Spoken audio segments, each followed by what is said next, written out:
And I draw back, and he sees me draw back, and he turns to face me, like total frontal. I think I saw like a video on Instagram of Cliff Gray talking about frontals the night before when I was laying in bed. And I always kind of thought it was like the bottom of the mane, kind of. But Cliff's point was, look at center mass on the body and follow the center line all the way through the front. Because if their head's down or up, that mane moves, right? Yeah. It was 57 yards, and I just was like, it felt like a 25-yard shot. It was just one of those shots where I'm like, and I let it go. And the minute I let it go, I'm like, I should not have done that. The instinct is like, oh my gosh, this is bad, right? And I ran up, and it was just a perfect shot. Like, he died 30 yards away. I've gotten some hate online, people saying that's not ethical and whatever else.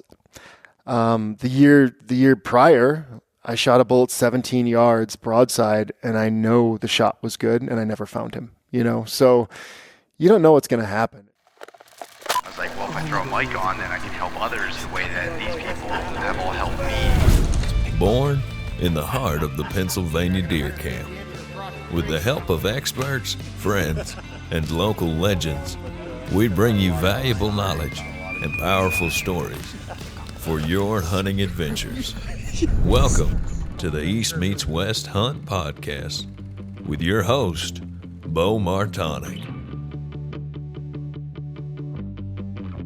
We're here in Utah. I got Christian Schauf and Trevor Stewart from Uncharted at Christian's house here. We've had a good day and just figured we'd sit down and do a little podcasting.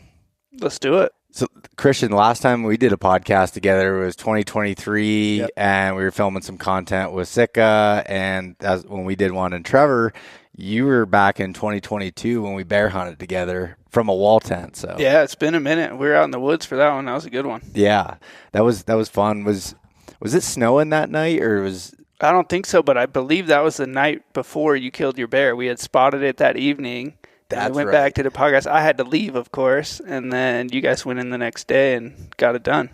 That's right. Where was that? That was in Montana, in a no-name mountain. I have yet to get a black bear. Really? Yeah. I've Me tried. too. I've tried. Me too, man. Yeah, it's been tough for me. I don't know what the deal is, but Yeah, I could show you guys some things. one of these springs. Please. I've literally shot one in the mountains, and I'm like, nah. I have no ego. Tell me what I'm doing wrong. I didn't know. I just went and looked, and literally Trevor picked the glassing point, so we got lucky. Trevor we can found glass. We were in Montana a couple years ago, and we're all sitting there for hours. He's like, "There's a grizzly." I'm like, "Where?" And I mean, I'm telling you, it was 4 miles away. And we had pretty good binos and spotting scopes, and I'm like, "Yeah, I don't know how you find it, right?" Like once you see it, you're like, "Yeah." Anyway. Yeah, there's grizzlies in the tobacco roots. Don't go there. Yeah, we and I remember when Trevor had decided that he picked this glassing spot out on the map, and I was like, Trevor, that looks cool and all, but I don't know how we get there, because it was like it was literally straight up and down to get, and then side hilling through all this brush. And he's like, I'm telling you, it's going to be a good spot. And I'm like, okay. And we did it that one day. It was miserably hot. It was a grind, wasn't it? Yeah, because we're on that south-facing slope climbing up with no cover, and Yeah. it was just straight up. And yeah, it was cliffy. I wasn't sure how we'd get in there either, but I was like, I know if we can get there, we'll probably find a bear. So we should try. And we made it, but we found a bear. Poor Justin carrying a camera up. Yeah. He was trying to carry a camera in his hands. Well, we're using trekking poles on like shale and going up through there. And yeah, it was funny. We were looking for a while, and I just looked through I had the spotting scope out, and I just went back to my bino. It was 9 power from 2 miles away. I just put my eyes on it. I was like, I think there's a bear out there. Well, and you guys just gave up the big secret to being a successful hunter, and that's going where people don't want to go. Right? Yeah. I mean, that's really like, if there's one thing, in my opinion, it's like being willing to go through a bunch of crap to get to somewhere nobody else is willing to go. Well, and that's what happens. And I think that, and that spot wasn't like it was a far hike. It was just gnarly. Right. And there was other people hunting in that basin, but you couldn't see the spot where that bear was, except I'm sure there might be a few other places, but we couldn't see it from any other place we tried glassing all week. So yeah, everyone else was coming straight up from the creek from the bottom of that basin and trying to get up in there. And we were just kind of like way up high, up top, just being able to glass the entire thing, and that's what led to success for sure. I mean, we were so high up there that literally a helicopter flew in the basin under us. Yeah, it was that was the craziest thing. That's cool. Yeah, I actually forgot about that because that was really weird. I don't know what they were doing, but they just flew around the basin and then Military flew back or out. just a private? I think it was just a private guy. Yeah. Like there was some elk up in there. I don't know what they were doing. Maybe doing some counts or something. But yeah, that was interesting. Yeah. Fun. So yeah. Anyways, that was the last time. That was the last time we've actually hunted together too, wasn't it? Unfortunately, yeah. Yeah, I know. Can't do that again. Maybe. Tough schedules. No, I was just saying You have that. to pay to hunt with Beau now. I know, yeah. It's expensive. I got to win a giveaway or something. Shut up. Oh man. Well, like I said, I've been out in Montana here for a few days. Utah? Or did I say Montana? Yeah, Utah for a few days. Good catch. And Christian graciously invited me to stay at his place and hang out a few days here. And Trevor's in town for TAC, so we decided to get together and do some fun stuff. And we went fly fishing this morning. Mm-hmm. So This is like one weekend. There's very few weekends in the summer where I just don't have an event or something, right? Mm-hmm. It was just awesome that you're here for that because we were on a boat yesterday. Yep. Haven't done that in a few years, and fly fish today, and it was a full weekend. It's been great. I thought that's just what you did every weekend. No, man. No, this is an anomaly for sure, but it's been fun to have you guys here for it. It's awesome. And Trevor, did you pick the lake out? I did, yeah. It was a little bit of a dud, but we made it in there. No trail to the lake. I figured that'd be the spot to go today because it's a weekend and there's a pile of people out in these mountains on the weekend. So we went in there and there wasn't many fish in that lake. So we hiked our butts off into there and then fished that for a couple hours. Didn't catch anything. Had a couple sniffs and then we hiked back down and found another little lake, and caught a few in there. And then we went back all the way to the lake right where we parked the trucks, and there was fish everywhere in that lake. We were literally walking down the shoreline, and like two people caught fish while I was walking past them. Yeah, and there you could just see schools of trout like swimming around everywhere. And we were like, okay, that was a pointless hike, but at least we got our... it's good to get exercise. Yeah. Get the steps in. Yeah, and there was literally like hundreds of people at that main lake, but they were catching fish. They were catching fish, yeah. And we bushwhacked to this, this hidden lake up in there. Hey, I got to get them some sun. I got the Uncharted raft out there. Yeah. I got to Your float lake's around. got some sun, yeah. Oh yeah, I'm probably gonna be burnt a little bit. I think I literally saw a dude catch a fish with a hot Cheeto when we were walking past him. Did you really? It was like there was just stuff everywhere. This guy was putting Cheetos on a hook and they were fish. I'm like, man, we're probably overthinking this, huh? It was a talkie, yeah. Yeah. But the pictures are better. Yeah. It was really a super epic spot, and I gotta say, I could have sat on that raft all day out there. Like that was fun, just floating around. Yeah, it's fun. And have you ever seen how they drop fish up at those places? You ever seen the videos? No. Oh my gosh! For anybody listening, just Google like Utah trout like stocking mountain lakes or whatever, Yeah. But they just, it's like you get a fish out of the water and you got to get your hands wet and be very careful and get it. These guys are flying over with airplanes and just dropping the bottom and dropping like 5,000 fish over the lake. Really? Yep. It looks like they're putting out like pamphlets during wartime. Just these fish are just flying like 200, 300 yards down to the water, splashing. Like, I wonder what the survival rate is. But I did some research on this. They used to have pack mules with those old metal milk jugs, and they would put fish in there and hike them up and dump them in. And now they literally just fly over with airplanes like they're going to do a fire, like dropping water.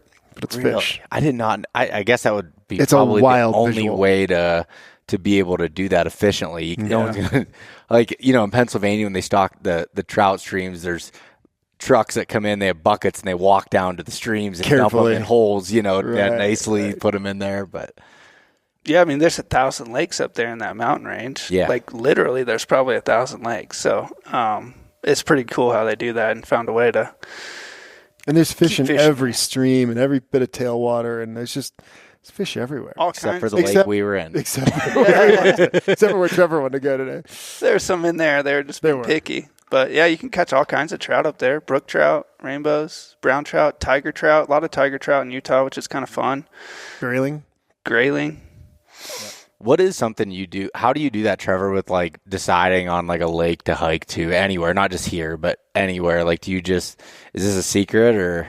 No, it's not a secret. I think I just try and think about where everyone else is going to go, and then I try and go somewhere else. It's kind of like how I pick my hunting spots too. I just look at the map and it's like, okay, there's parking lots here. There's trails to this lake, that lake. Okay, this one over here is kind of like on a bench and has no trail to it. Like, it's the weekend. Maybe we should go try that. So, and with just with thinking that most lakes have fish in them from the standpoint of like, okay, let's just find the one that they're not going to have a lot of people at. Yeah. And I saw a YouTube video, some guy catching a big tiger trout in there. So. Okay, that helps too. Yeah, that works too. No, that's funny. No, it was a fun day and a good way to test some product. You had some new stuff, Christian, that you guys were testing. Some of your other kind of final versions of some new backpacks that we've been working on for a while. And I mean, it's, you know, our CFO Mike was with, Jason, who's on our board, was with me and Trevor. We all had kind of different stuff. And I was just walking behind Mike, and he's got the new backpack, and he's got the Rapid Raft packed into the side, and it's like nothing. Yeah. I was just like, that's cool. Yeah. That's really cool that he's like walking in with a boat. And when we got there were some people camping, and they saw you out there. They're like, well, that dude's got the right idea. How do you get that boat up here? And I'm like, oh, let me tell you. Oh, did you give him the pitch? Yeah, I gave him the pitch. I probably sold a couple today, but nice. Yeah, I mean, it's just it's fun making products and then using them to do what you love to do, right? Yeah. That's pretty cool. No, the Rapid Raft's super cool because I've had one for a few years now, and I remember, I think I was talking to you, Trevor, when I was like, hey, I've got this plan with Andy to float like 6 or 7 miles in a camping trip down the river in Pennsylvania. I was like, what do you think? Is this a good move for this raft? And you're like, it's probably not the right use case for it. But I was like, all right. He's like, try it out and see how it works. And we did it, literally. I remember that thirst trap video. Yeah. With your shirt off on that thing, just slow-mo through the frame. Thighs out. Yeah, we sold a bunch of rafts that day for sure. Yeah. Shameless plug, back in stock. And on eastmeetswest.com. Yeah. For sale. eastmeetswesthunt.com. Yeah. Yeah. Now I've got all the Uncharted Supply stuff on the web. Not all of it, but I've got a decent amount of stuff on that fits stuff that I use personally that I've put on the website and everything. So that's been cool. That's been a cool partnership from the standpoint of I've been using the gear forever and having a safety background and what I did before this as a career. Like, I'm very big on planning and when it comes to hunts and just about anything. And it just, I don't know, it's kind of near and dear to my heart. So I appreciate you guys wanting to work with me on that. I always forget that you have like a safety OSHA background. Like yesterday we walked past that dude. He had a like a what do you call it? A vice? Vice. Yeah. Like a vice. Yeah, he had a vice on the bumper of his truck. And he's just running a grinder, grinding something out there. Nice. No safety glasses, just kind of squinting. He's squinting. He's like going through. I was like that. And usually I will say something and I'm the guy, but you were like, oh, that's my kind of guy right there. Like, no safety glasses. Keeping you in business. Like 100 degrees security. out, just There's like people walking by, like going to the boat ramps. Like metal could be flying, hitting anybody. The dude's just sitting there grinding. like 10 feet from the front door. Yeah. Just letting it rip. It was so funny. What the heck was he grinding at the lake? I think he was making a part to fix something on the docks, you know, like a pipe or something. Yeah. But yeah, that made me laugh. That was funny. Yeah, but no, that was super cool. But anyways, what I wanted to say real quick on the Rapid Raft, that trip we did last summer, it was just a fun trip we did, and the water was kind of low, but it was moving fast enough, so it helped us move down, but drug across rocks so much as going down through there. I could not believe I didn't put a hole in that by the time I got to the end of it. People think it's a pool toy, and I always, if I get the chance, I tell people we spent a year perfecting the material before we even built the raft. And that material is, at least when we launched it, it was 8 times more tear resistant than any of the competition of the same thickness. So I mean, I have those videos of Sean DeGray and his kids like walking like, moose quarters and antlers and stuff down a river instead of I mean, how much meat is on a moose? I think they killed like 2 or 3 of them, and they can just walk next to 400 pounds instead of doing 4, 5, 6 trips. Yeah. Right. And they were dragging them on rocks, and I mean, everything has its limits, right? I'm not telling you you're not going to rip it, but they are pretty darn tough.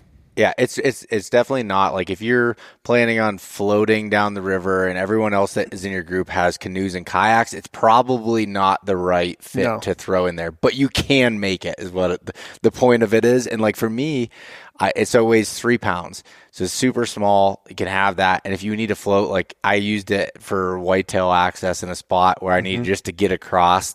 It was like just literally going across the river that I could get across it nice and easy. And also, I took it to Alaska hoping to do that with moose quarters. I just didn't shoot the moose, so I had it there, never took it out the whole time. But yeah, that's what I always tell people too. Is like, it's if you're going to be in the water day and night all the time, it's a water trip. That's not the product. But if there might be water, or if, like you just said, crossing a river is going to save you a couple hours kind of a thing. Mm-hmm. I mean, for 3 pounds to have that trade-off is, in my opinion, it's pretty incredible. So yeah, I'm stoked you've been using it. We get a lot of really positive feedback on it, and it's been a fun one, Yeah, it just makes like it's like the coolest videos and stuff too. It's funny. Trevor and I talk about it's like anything with the rapid raft goes like viral. Oh, Ejack's video. How many likes did that? It had like millions and millions of 8 million views or something. Yeah, of him doing it at a lake like that, right?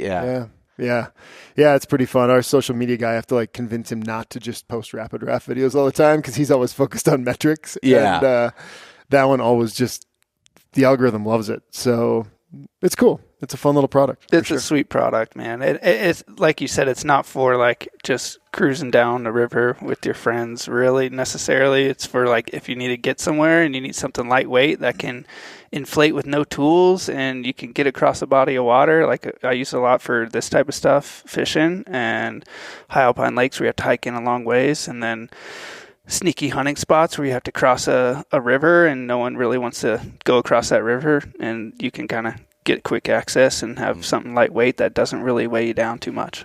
And not to go too far down the wormhole, but I got to give credit to Seth Karlstrom. He's the guy that designed it.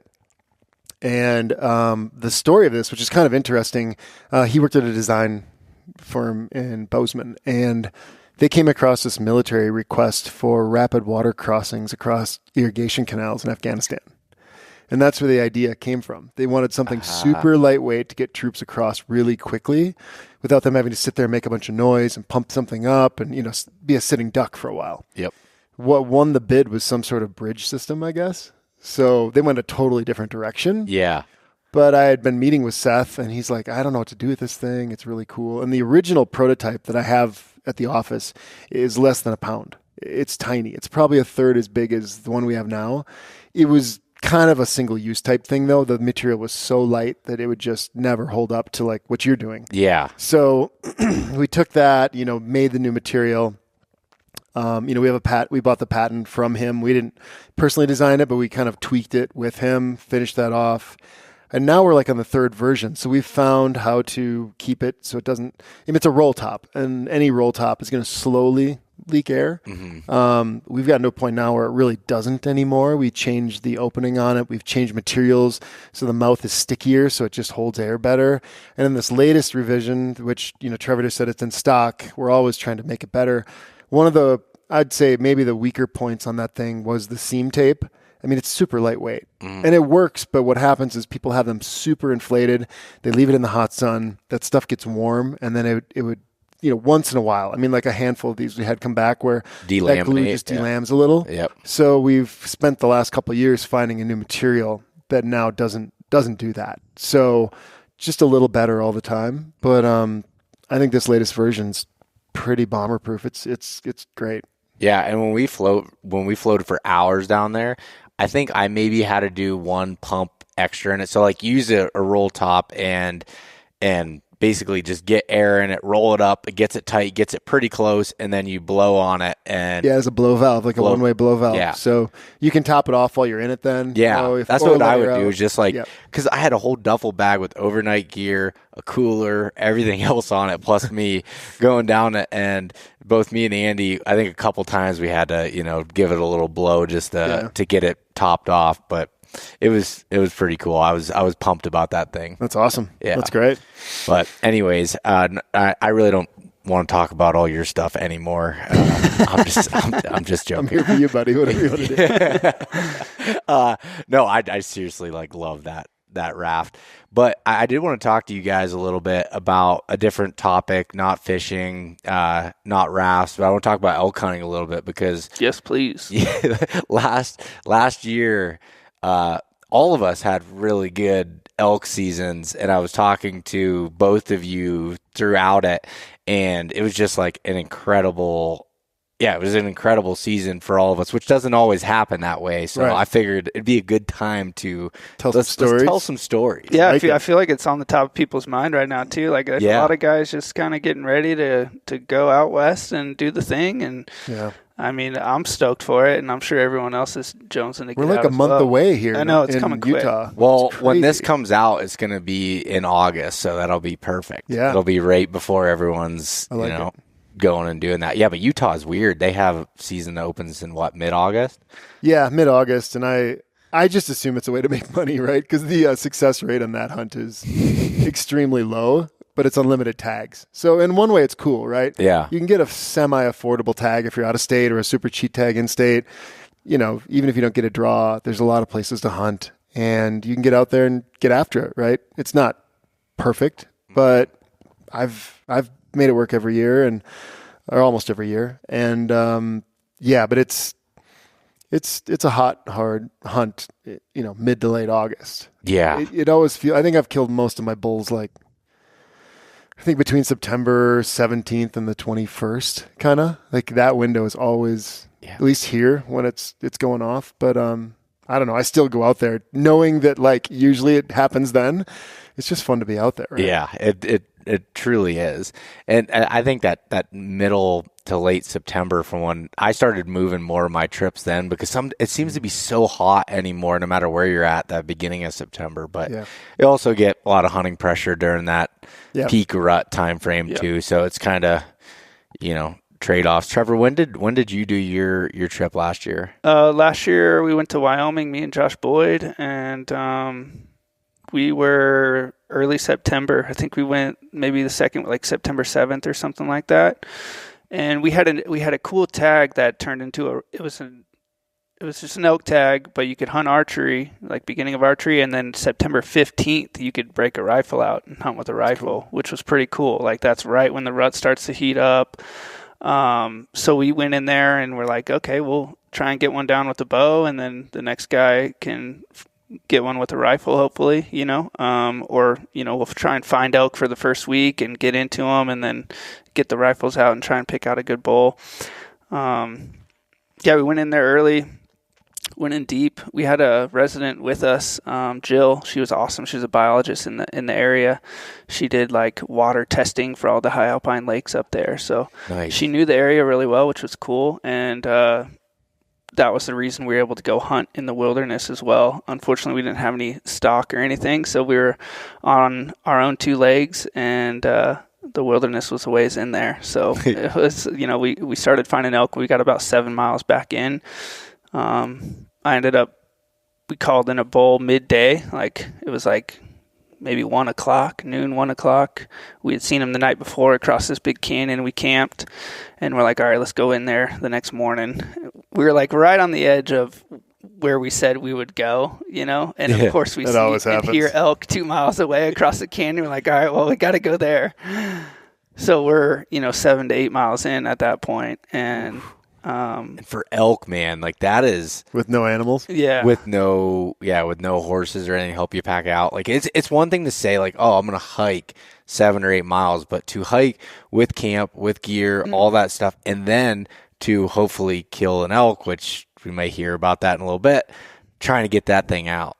Yes. It's, that was the deepest I've gone. And if I was, I elk hunt a lot by myself, I would have never done that. Because like it was pretty hot too. And the chances of you killing one and then getting it out without spoiling your meat and wasting something is high. So I'm not a huge fan of going that deep solo, but when I had Josh and Jill with me, it was a little bit better. So we went in that next day to where we had heard them and seen them the night before, and started calling a little bit, just doing trying to locate some animals, trying to find out where they went. And we got one to fire off at like 1:00, and we hadn't heard or seen anything that day all day. And he fired off, and within 30 minutes, he came in and right to us. We found this nice pinch point, and we set up, and we started. He was calling behind me, and that bull came right in, bugled a couple times, and was raking a tree in front of me at like 35, 40 yards, and I could just see his tops, and I was like, "Oh, it's a shooter bull." Like I could tell right there,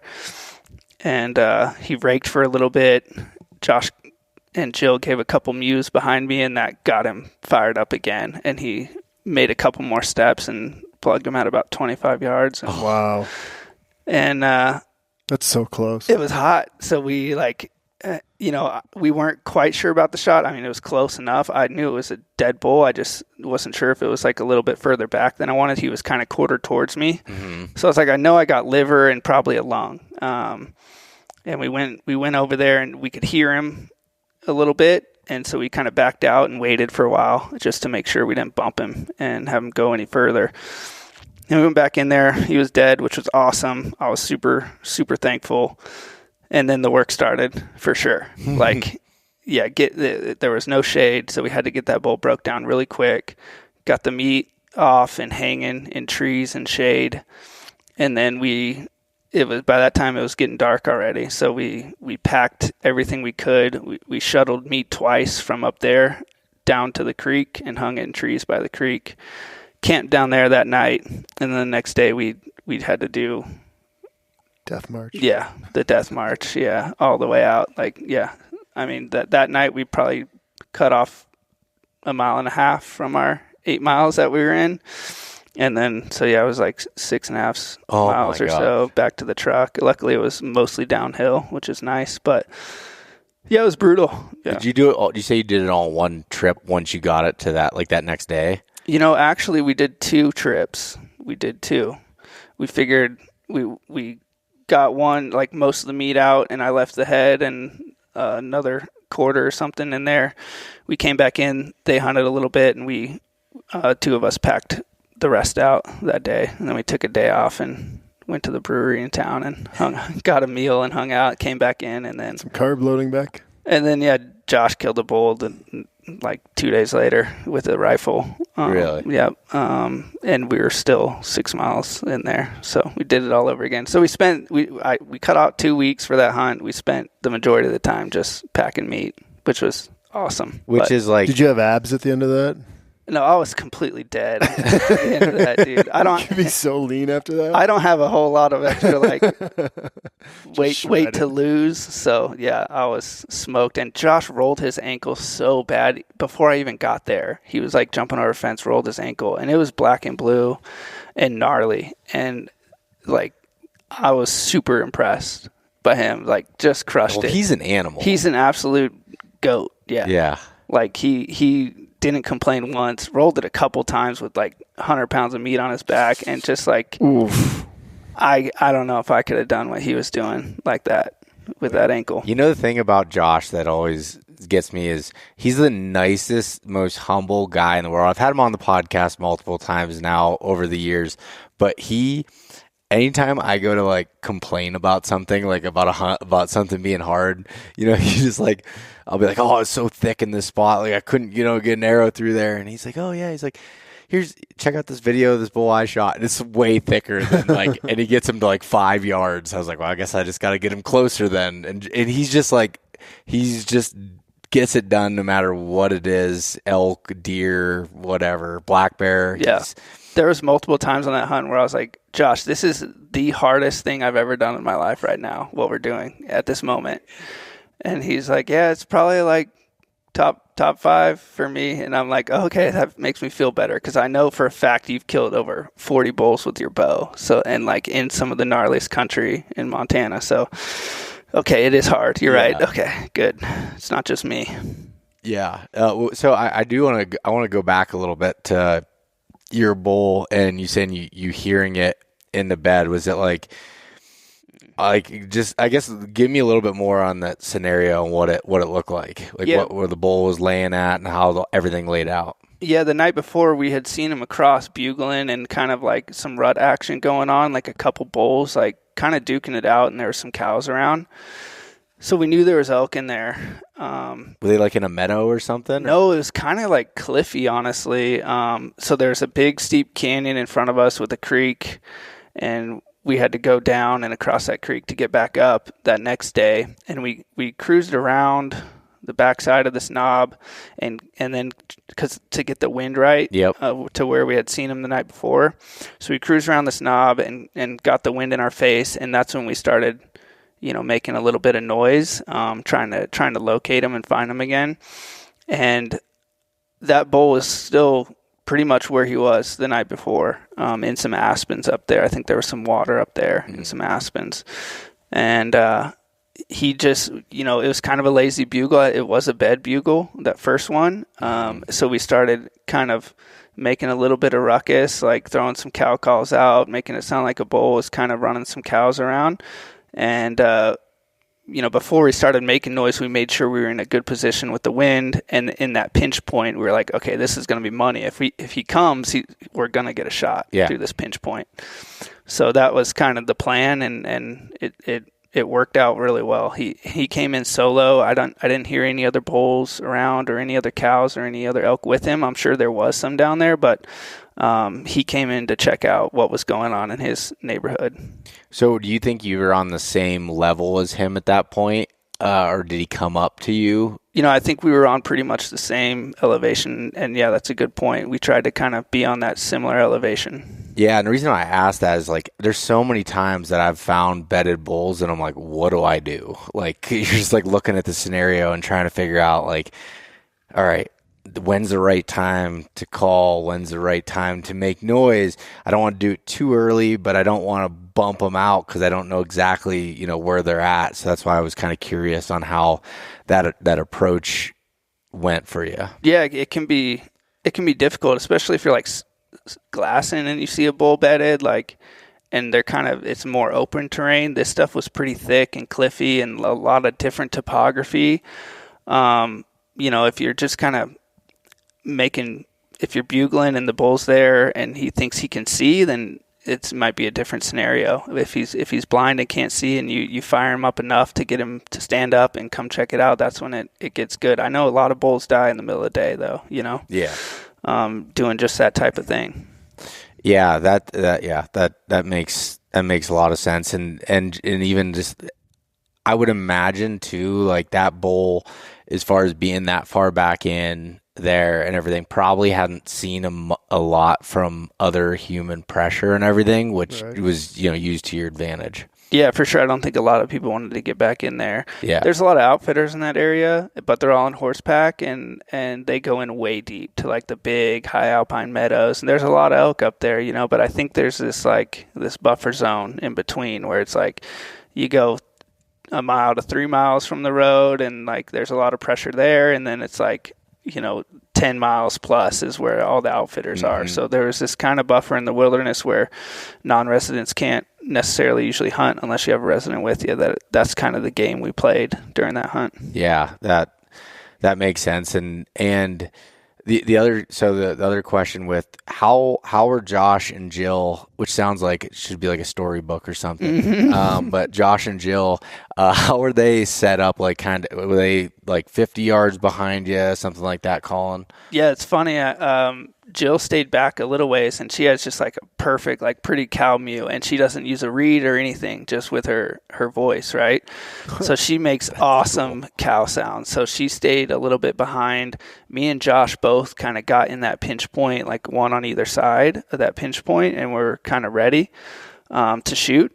And Josh bugled a couple times, got him in close, and then Jill really did the rest of the work to finish him off, because by the time he was raking that tree in front of us at around 40 yards, you couldn't really make a sound, or he'd peg you and pick you off, and neither one of us had a shot. So she kept cow calling a little bit back there, just real soft, and he stopped raking and got a little bit too curious and started coming down that pinch point. And apparently Josh shot at the bull too. So apparently I couldn't see Josh where he was, and he was apparently drawn back when I was drawn back, and I had to just wait for that bull to take one more step to clear this little pine tree. He did. I let it loose, and Josh let his loose at right after me, and just barely missed him when I hit the bull, and he whirled around, and he had just barely missed it. So Josh wasn't sure if what happened. He's like, what happened? He didn't even know I shot. So that was pretty cool. Oh, that's hilarious. Yeah. With the pinch point that you had there, was it like a bluff or a cliff or something that was causing it, or blowdowns? Like, what was the pinch like? Yeah, it was kind of two knobs coming up. Okay. So just two little mountains coming up, and there was just this pinch in the middle. So kind of like a saddle there. The saddle, and there was but it was kind of elongated because that mountain came in. So it was almost like a corridor. And there was lots of elk sign right there in that pinch point too. Everywhere we were looking there, every tree was raked off, and so they had been using it quite a bit. But it was kind of the only route to go to kind of get in between those two mountains. Yeah. That's some whitetail hunting stuff there a little bit. That's you using that terrain, finding those pinches. If you want to hike 8 miles back with a saddle, you could definitely set up in that pinch point and probably kill one. Man, listen, I've been in spots elk hunting that I believe that if you climbed in a tree with a saddle and you sat there for 6 days, you could kill an elk. But I do enough sitting in a tree during deer season. That's not the kind of hunting I want to do. I hear you, man. And with elk being so vocal when you're hunting them in September, it's really hard to sit in that tree and hear a party going on over here and be like, I'm stuck in this tree. I want to go after them. But I was telling you at TAC last week or a couple weeks ago, it's I'm going to break that saddle out and try and I got this spot in Montana with all these wallows, and it's another pinch point really similar to that. On the weekends, there's quite a bit of pressure that moves around, and I've seen bulls move right through there, and those wallows are always look like they've been used frequently. I feel like I could sit there as long. It's probably the wind's probably really swirly in there. Is my biggest hesitation to do that, but I think if I could get the wind right and be patient enough, I could kill a bull there for sure. If you could even just get in there and play around, even if before the season, get around there with like what I do with whitetail spots with milkweed, and just move around the whole area and try to find something where the thermals or something, or it's a wind break that you can get just a little bit of that edge where it's just off enough that you might be able to make it work. That'd be super cool. I want to see you do milkweed. that. That's your wind indicator? Yeah. You never heard of that? I've never done that. No. Yeah, makes sense from a whitetail standpoint, because when you use the puffy bottles, it only shows you 3 feet from your face. But when you use milkweed, you can see it go for 100 feet or as far as you can see it. So you can see the airflow. Sometimes it'll go, say 20 feet this way, and then all of a sudden it'll cut back around. So I've used that. I carry that elk hunting now because I'll go and it might look like the wind's going towards where the elk are coming from, but you'll go and it'll hit another stream of air that's taking it away, and it gives me a little bit more confidence to move. That's interesting. Yeah. Do you carry it? Yeah, I have a little pouch I put in the side of my bino harness, and I just stuff a bunch of it in there, and I keep it just on the top, on the side of my harness, and I just pull it out and just go like this and throw it. I'm going to do that. I love that. Now, whenever you see milkweed in the mountains, you be like, Beau was hunting here. Yeah, it works awesome, and that's cool. And it's nice because at least, I don't know about Utah, but at least out east it grows everywhere. So I could even send you some, but got boxes of milkweed that it'll probably last me a lifetime that I could just use and throw. Wow. Yeah, I don't think I've seen it out here. We have it back in Wisconsin where I'm from. Yeah. Sure, but yeah. I love that. Yeah, it's a cool way to be able to do that for sure. That's interesting. Yeah. How much did you eat when you were packing that thing out? What did you guys have for food and water? I always think about that stuff. That's a good question. I burn up, I drink so much water. Yeah, I totally ruined my filter. I was going to use it today because I forgot my water today fishing, and I thought about it and I was like, no, I can't. Because when we packed my meat down to that creek and hung it up on the creek to keep it cool in the shade, there's like these there's this big meadow up above this creek, and there's the wallows in it, and I knew better. But I went in there and I was so thirsty and I was dying, and I filtered water out of that thing, and it tasted like straight elk piss, dude. I couldn't even drink it. And every time if I use that filter now, I can taste it, and I just can't do it. I need to get a whole new filter. Yeah, but get that beaver fever going. Oh, dude. Yeah, and so I don't know. We were just eating whatever, everything. Wild Society, Peak Refuel, Snickers, whatever we had. Yeah, you constantly have to be putting calories back in because you're just crushing your body doing that. And did you feel like when you were packing it out, like you had to tell yourself you had to eat, or were you just so hungry that you just did? A little bit of like tell myself to eat, before I bonk. That's always the case. Is like I used to do a lot of mountain climbing. They would always tell you pack your favorite food because you're not going to want to eat. And if it's like something you don't like eating anyways, you're just not even, because you're working so hard, your body's got blood going to your muscles, not your stomach, right? Yep. So, yeah, like Snickers bars and when I'm junk food city. When I'm exerting my body, I don't want to eat, and I know I just know I need to. But yeah, I'm the same way now. I know I've learned like I try and bring all the healthy shit in with me, and I'm like I don't want to eat that. Yep. Like so I'm not going to eat what I need to be eating. So I bring in. I like pistachios. There's a high fat content in those, so I bring a bunch of those. Snickers, the honey stinger waffles, like all that stuff. Just little snack stuff that you can keep munching on while you're on the trail. A mountain guide once gave me a really good tip. He was like, find a candy bar that's got a lot of nuts and a lot of chocolate, because it's two different fuel sources, right? The chocolate hits right away and burns fast, and then the nuts burn slower. And it's like fat and protein. Yeah. So like nut rolls, Snickers, that kind of stuff is better than like a Milky Way that's just all sugar. So I always think about that when I'm packing, like peanut M&Ms versus regular M&Ms. Like I take peanut M&Ms everywhere. That's my dirty. I do those too. Favorite. Like yeah. Well, and even like I went down the same thing of like all like perfectly healthy food, and I wasn't.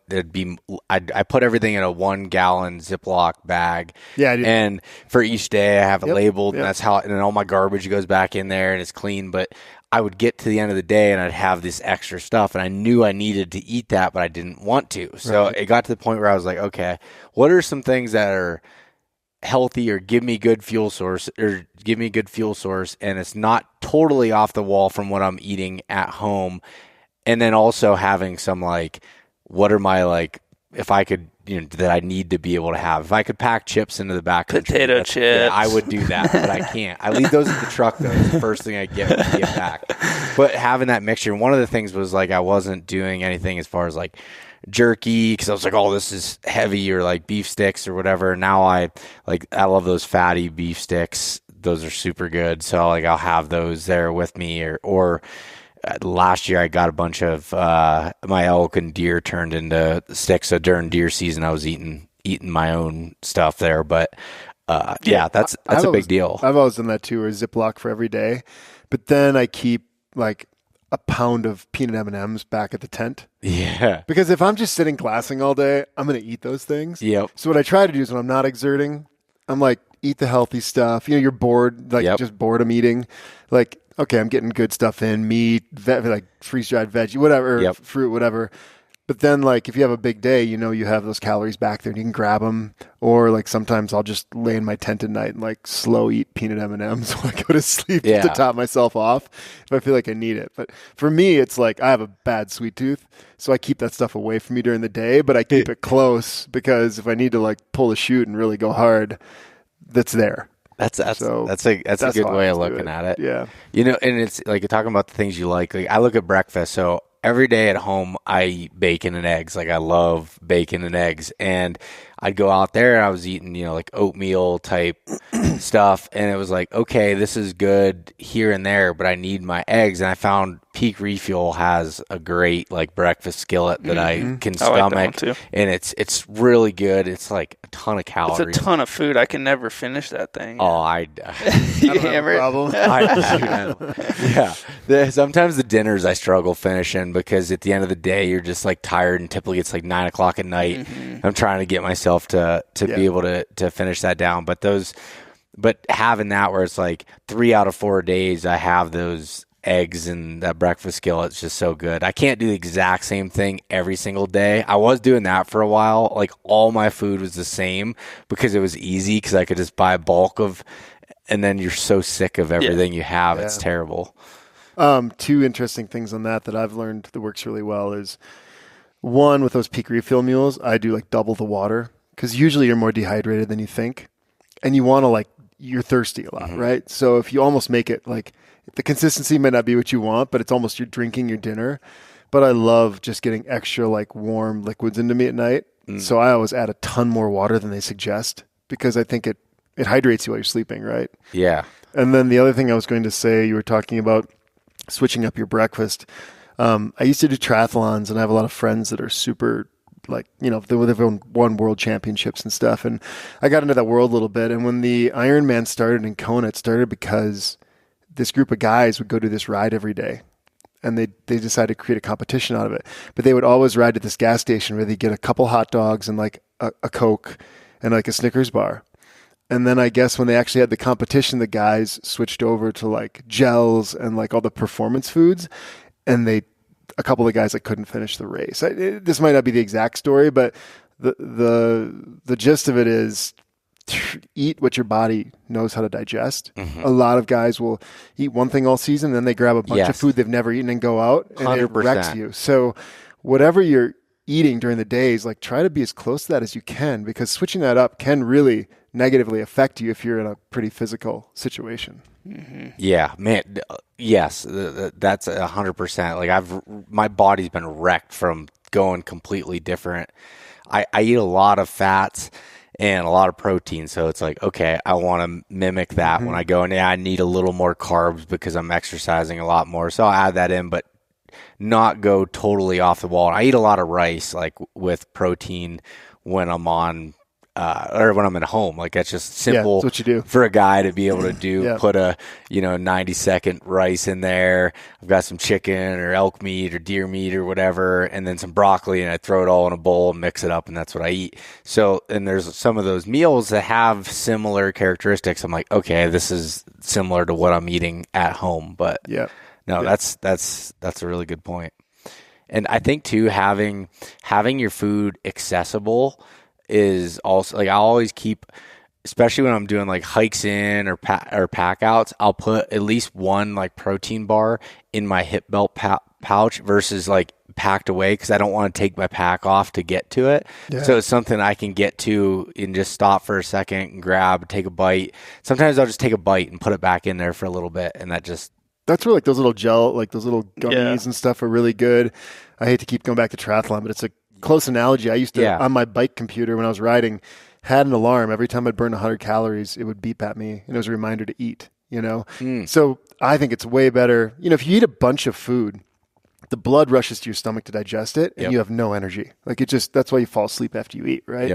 And if you can just keep topping off a little bit here and there, it makes such a big difference in the long run. You don't realize it at the beginning, but that's where, like you just said, having something you can digest easy that's like bite-sized, like peanut M&Ms or a little bite of a fun-sized candy bar or whatever. Like just little bits will add up throughout the day, and when you really need it, then you're topped off and you're not like, sitting with a third of a tank left and now you have a bunch of work ahead of you like Trevor did. So, that's where I keep my peanut butter M&Ms. It's on my hip belt right here. And I'll just take a couple every now and then, and also, like you said, the little Cliff, little gummy blocks, Gatorade, Cliff, whatever. Little salty ones or whatever. Those are great. Yeah, they're great.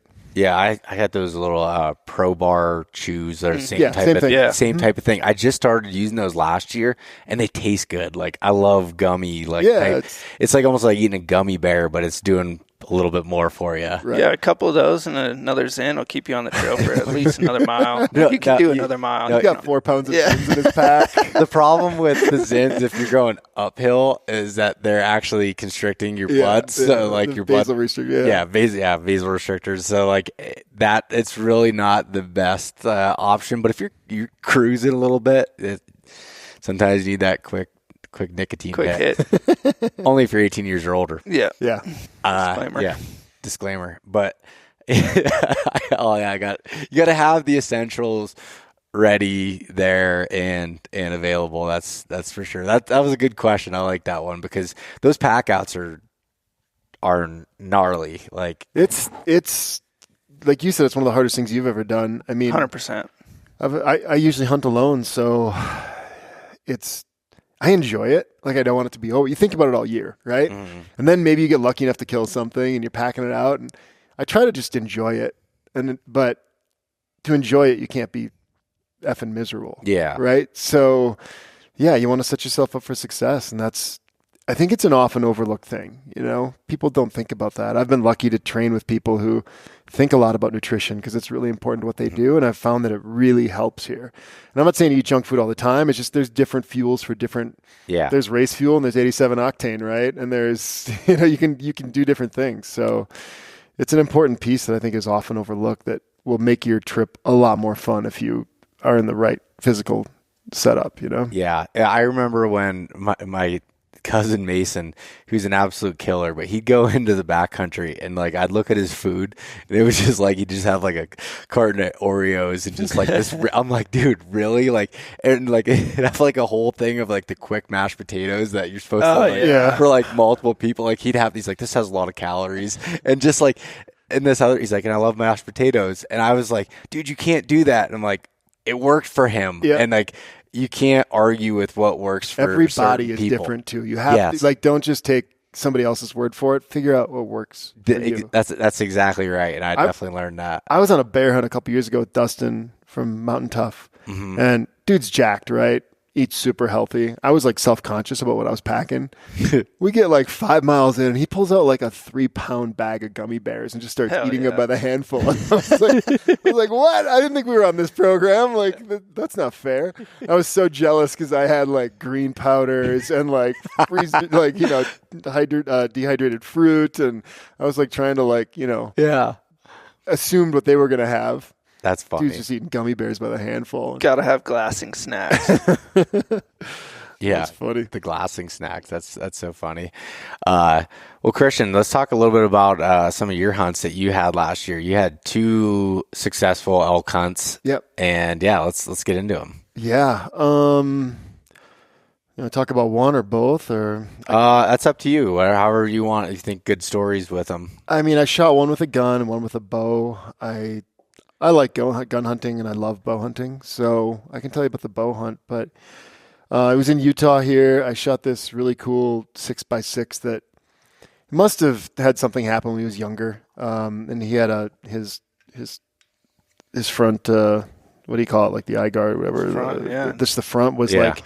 It literally went straight down his nose, past his nose, kind of covered his eye. Yeah, it's really cool. His antlers, like the pedestals, are offset massively. They're probably 4 inches. One's below the other one. Mm-hmm. Just a really kind of the coolest bull I've ever been able to get.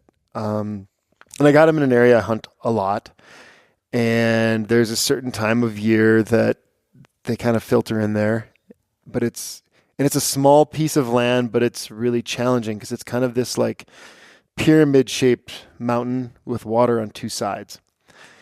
And the best I can suss out is that there are 2 different elk herds that come down at night, and they will just scream at each other all night. I used to think it was like one herd, and I didn't know which way they go. I'm of the belief now that there are 2 groups that come into water, and then they go back up their separate ways during the day.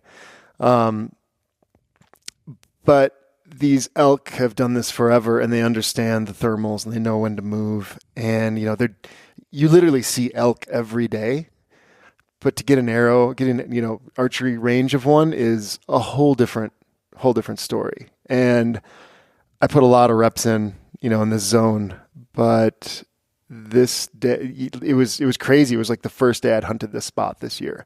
Usually I'm in there for days and days and days. Yeah. And finally something comes together. But I was like, okay, man, your instinct is to get up above them because they're going to come up the mountain, right? Yep. I've seen it do it every single day.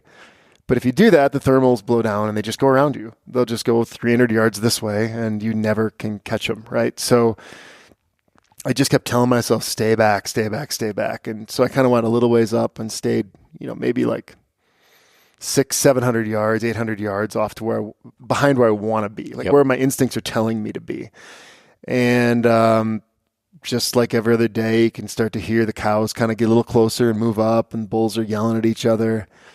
And I heard a bugle up above. I was like, oh man, usually the bulls are last, right? Yeah. They come through last.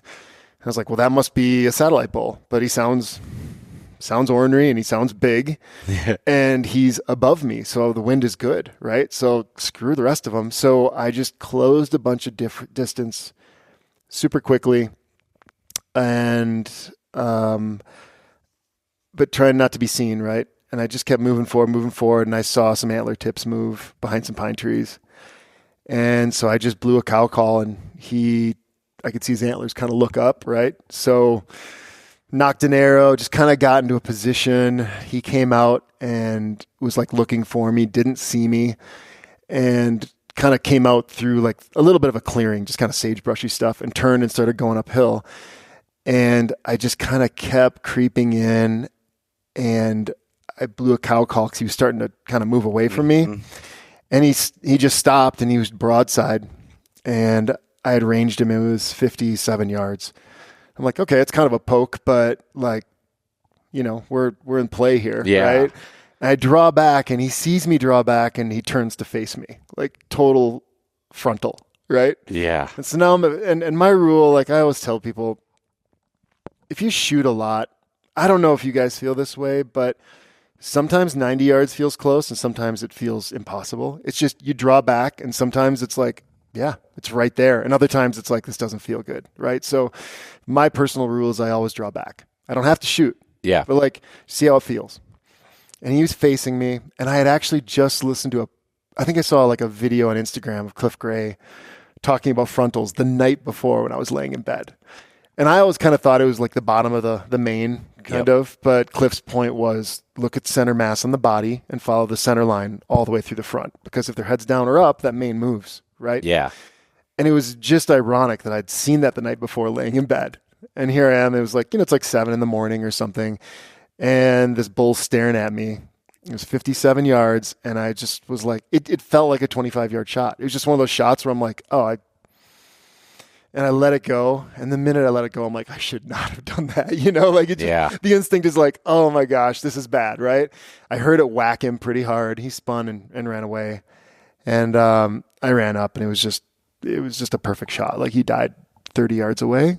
The arrow was totally inside of him. Like the whole thing went in him. Yeah. So, devastating. Yeah. I mean, I've gotten some hate online, people saying that's, not ethical and whatever else. The year prior, I shot a bullet 17 yards broadside, and I know the shot was good, and I never found him, so you don't know what's going to happen. Yeah. But if you're confident in your shot, and like how many tacks do we shoot?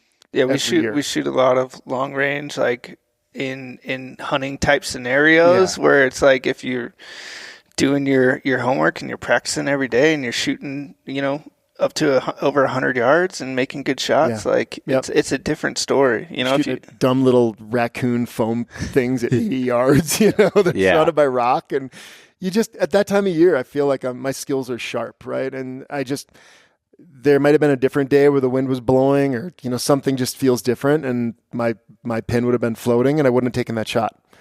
But it felt good start to finish, and he died right there. And I was alone, and I went up there and just started hacking away. I was probably 2 miles from my truck, so not like Trevor level suffer here, but That's anything's far for an elk. well, I was on like my second loadout. I had called my dad because my dad loves, living vicariously, and he didn't answer. He called me back, and I was hiking out like a quarter, and he's like, "Where are your friends?" He's like, "Didn't you call anybody?" And I'm like, no, I love this. Like this is what I love to do, and I kind of just want to make sure that I can just do it start to finish. And he's like, "You can do it. Call your friends. Go call your friends." So I actually called my buddy Brian. He came out, just kind of walked the last load down with me. Yeah. It was fun to have some company. Yeah.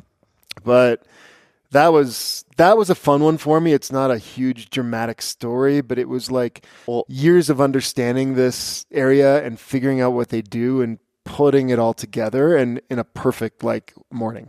I have a lot to pick apart from that story, so here we go. There'll be more, not pick apart as in a bad way, but like discuss things about it. But one, first of all, the most recent one you talked about with the shot. This is something that when I was hunting in Utah, so I had the opportunity, and I think probably around the time this comes out, I'll have a film coming out from that hunt. But I got to hunt extremely great private ranch that was incredible for hunting. I was there, and I drew back on a bull, I think the second night, and it was like, I don't know, it was 55 to 60 yards, which I'm very comfortable shooting that shot normally. I pulled back. I didn't feel good. Yeah. And I was just like kind of shaky and the bull wasn't even alert. And I was just like, I don't feel right about it. And I let down, didn't shoot. And then, fast forward a few weeks later, when I went to Montana, I ended up shooting a bull at 67 yards, and I felt good on that one. And It was just like, and also I had a rep. I ended up killing a bull in Utah at 37 yards, and like I had some confidence, and I was like feeling good. I love shooting off my knees, and I was shooting off my knees, I do too. And I was like super confident, and like everything worked out, and the bull only ran 50, 60 yards and piled up. And it was just like, there's this, I think it takes knowing yourself a little bit and feeling those things out. Cause like, initially you saying that distance on a frontal, I would be like, no way, thinking of that personally, but it depends on how you feel, the situation, the scenario. And obviously it worked out. I've had broadside shots at 40 that I didn't take because they didn't feel right. Yeah. I just couldn't get like locked in. Right. Yeah. So I'm not saying I do that every time. I'm just saying that time. Yeah. My rule is always like, just draw back. And it was just rock solid. So another day, it might've been totally different. Yeah. I did. Yeah. I agree. And the other thing about that story was I've run into the same thing with the elk. And you and I actually talked about this driving in the truck yesterday about elk coming from the bottom, going up. And even when they do that all the time, and this happens, it doesn't matter where you're hunting, they seem to do the same thing. And it is so hard because you can't get in front of them. It's like if they were like turkeys and you could get rid of their nose, like you could get out and in front of them and just wait for them to come up, right? But you have to like kind of stay off to the side. But elk move a lot faster than you going up the mountain. You're trying to like at this triangle, trying to hit them. And like if they got cows, like even if you're calling at that point, they rarely want to come in. And what I take from that situation that you had, and you can correct me if I'm wrong, is I learned this in Montana when I had this situation. It took me, I think I was telling you, like 12 or 14 days before I had a shot opportunity trying to do that type of stuff. And sometimes you just need to put yourself in the situation enough times and learning it for something to go your way. Like, you're getting 95% of the way there and just letting them do. I think if you have thing. 10, like call it opportunities where like you're in the zone, you might get one shot out of those 10 is like what my experience is. Yeah. I think you need 5% of luck always to like, especially archery hunting. Like you can work your butt off. You can be the best hunter in the entire world. But I think there's always this, it's about preparing for that opportunity and putting yourself in the right positions to get lucky. Yes. Yeah. Oh yes. That is a really good way of, I've heard Cody Rich say that before. And as I've been learning, and I'm still not a good elk hunter, but I've got to elk hunt a lot more now, and being he always talks about having at bats, and that's what I said having too. Opportunities, having those at bats, and the more I've got to have these at bats, that's helped me learn the behaviors of elk. And even when I got to hunt that private ranch, like anybody would look at it and be like, "Oh, that's Trevor's hunted there before." And it's like you'd think like, "Oh, it's super easy." Yeah, there are a ton of elk. But there is something you can pull from that with hunting public land, because even though they're unpressured elk, they're pressured too. Like they get hunted too. They do get hunted from the people, but they also they're elk, so they have similar behaviors, and that nobody wants to die. And that gets you so many at bats that you learn what happens in these scenarios, and that's where I've learned with my style that I am not. I don't know if I've really, I don't know. I definitely know I've never successfully called a bull in and killed it. I've come close. I've missed them. I've had that. But for the most part, I want to locate and I want to try to slip in. Like that's for me. And that's what I learned from being around a bunch of them was like, okay, I have a better chance of getting a broadside shot and doing that by being able to slip in. And I wouldn't know that without being around a lot of elk. And the other thing from your story is just like, you learning an area, which is, it's harder for non-residents now because you can't go back to the same areas year after year, but even the same types of terrain and same types of areas, you can start to pick up on things if you do it more times than not. When I'm hunting somewhere that I can't visit, like if I've gone to Alaska or whatever, I run in the mornings a lot of times, and I run on a treadmill a lot of mornings because most of the time it's cold here in Utah or dark or whatever. And I try to watch every YouTube video I can find of somebody hunting that animal in that area. Like I just watch them. Because I think that you should control everything you can, because there's going to be plenty of uncontrollables. And if you're not controlling the controllables, you're not going to be successful. You have a lot less likelihood of that happening. So even for me, it's just visualization might seem a little like overreaching in this situation, but I like to see like what the guys are wearing, what the terrain's like, what the animals are doing in there, because then you get there and it's not 100% new, it's maybe 80% new, and that is a step in the right direction. So that's one thing I think anybody that's not hunting, that can't go visit ahead of time, absorb everything you can. It's, I have friends that are professional athletes, and they visualize race courses, and they think about turns and where there's a hill, and they know they don't turn a corner and go, oh my gosh, I can't believe there's a hill here. They're like, that hill's coming up. The guy next to me doesn't know it, and I know it. So I'm going to use that to my advantage, right? So I think that that's a interesting thing to do. The other thing I was going to say earlier, talking about at-bats. I love this analogy because if you bat 350 in the major leagues, you're an all-star, right? Like at-bats don't mean, even in business, like I always think of people that have been successful, like they've just had more fastballs go by them. Like they just have seen it more times. Doesn't mean you're going to hit one every time. There's nobody out there that can say, I can go up there and do this every time. So even to get the at-bats, just know that like, man, it still is like a hard thing, right? Yeah. If you're successful a few times out of 10, that's pretty darn good.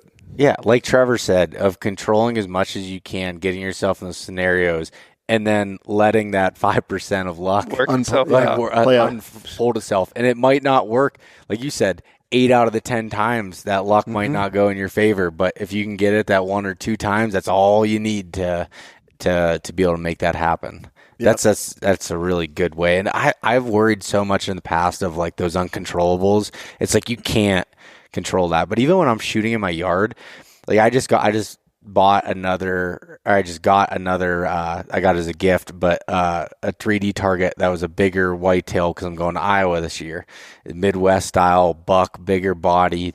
And that's for me to visualize like, and I go through these scenarios in my head, and I have these spots that I scouted in the spring. I might not even hunt some of these spots, but I visualize being in there and a big, old 5-year-old deer coming through, and I'm picturing his muscles. That he's crease. Coming through. I'm always thinking about that crease. Yeah, and you're thinking there, and I'm just going through, and I'll get to the point sometimes where I'm like almost like sweating, working myself up, going through it, and it helps me. You're desensitizing yourself. Yeah, give yourself buck fever, man, if you can. Man, at home too, shooting like for myself, like just getting into it, it'd be windy outside and be like, oh, I'm not going to go shoot. Like, I'm not going to shoot very good. It's, it's blowing pretty good out there. And now I'm like, oh, wind's blowing. Like, I need to go out there and practice and like float this pin and learn how this feels. Cause it's never dead still when you're out there on the side of a mountain, like trying to shoot an animal. There's always some kind of crazy variable. So like,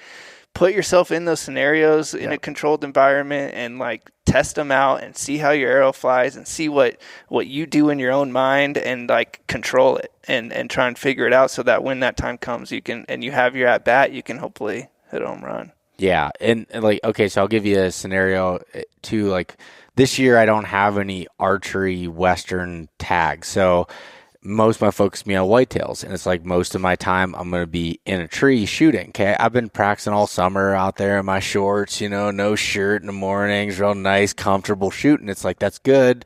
Getting those reps, making that muscle memory, but I need to be in a tree practicing these shots. And it doesn't have to be far. They can be 20-yard shots, but I'll put the deer at different angles.